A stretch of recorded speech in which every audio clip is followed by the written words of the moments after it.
Vijayawada దుర్గగుడి ghat road మూసివేశారు. వర్షాలకు కొండ చర్యలు విరిగిపడుతున్న కారణంగా నిన్న రాత్రి నుంచి ఘాట్ రోడ్ను క్లోజ్ చేశారు. మహామంటపం వైపు నుంచి ఆలయానికి చేరుకోవాలని ఆలయ అధికారులు చెబుతున్నారు. మరోవైపు ఆషాఢం సార సమర్పణ కోసం వస్తున్న భక్తులతో ట్రాఫిక్ నిలిచిపోయింది. దీంతో భక్తులు ఇబ్బందులు పడుతున్నారు.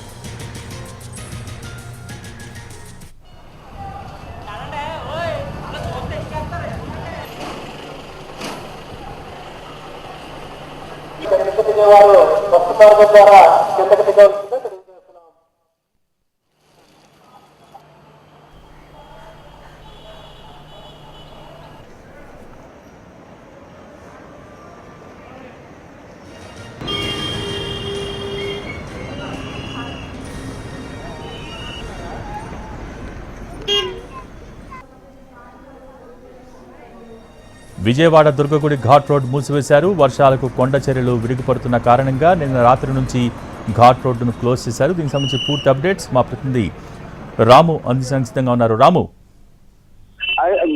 ఇక్కడైతే మాత్రం ఉదయం రెండు రోజులుగా కూడా ఎడతెరిపి లేకుండా వానలు కురుస్తూ ఉండడంతో ఇప్పటికే కొండ చర్యలకి సంబంధించినంత వరకు రక్షణ చర్యలకి ఏవైతే అవసరమైన ఉన్నాయో అవి చేసేటందుకు కూడా ఏర్పాట్లకైతే సిద్ధం చేస్తున్నారు. అయితే దీనికి సంబంధించి ఇప్పటికే కొండ చర్యలు రావుతాయి అనే ప్రమాదం ఉన్నట్టుగా కూడా ఇప్పటికే ఇంజనీరింగ్ అధికారులు చెప్పిన నేపథ్యంలో పైకి ఎటువంటి వాహనాలు వెళ్లకుండా, అలాగే ఎవరు కూడా భక్తులు ఎవరు కూడా కొండ మార్గంలో అంటే ఏదైతే ఘాట్ రోడ్ ఉందో ఆ రోడ్ లో వెళ్లకుండా కూడా ఆపుతూ మొత్తం గేట్లన్నీ వేసి ఎవరిని పైకి పంపించకుండా కూడా అన్ని జాగ్రత్తలు తీసుకున్నటువంటి పరిస్థితి అయితే ఉంది. ఒక ఆలయ ఫ్రీ బస్సును మాత్రమే సమయాన్ని బట్టి అక్కడ ఉన్న పరిస్థితులను బట్టి పైకి పంపిస్తూ ఉన్నటువంటి పరిస్థితి అయితే ఉంది. అందరినీ కూడా మహామండపం వైపు ఉన్నటువంటి లిఫ్ట్ మార్గం ద్వారా పైకి వెళ్లాలని చెప్పి కూడా ఇప్పటికే సూచిస్తున్నటువంటి పరిస్థితి అయితే ఉంది. ఇక్కడ పర్టికులర్ గా సెక్యూరిటీని కూడా ఎక్కువగా ఉండి ఇక్కడ నుంచి కొండపైకి వెళ్లాల్సి వాళ్ళందరూ మహామండపం వైపు వెళ్ళాలి అని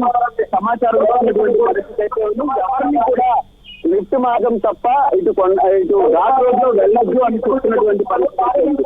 అయితే ఏదైనా ఇక్కడ నుంచి అంటే మరో 2 రోజుల పాటు తెలుగు రాష్ట్రాలలో వానలు కురుస్తాయి అని వాతావరణ కేంద్రం చెప్పిన నేపథ్యంలో కూడా ఈ నిర్ణయం తీసుకున్నారు.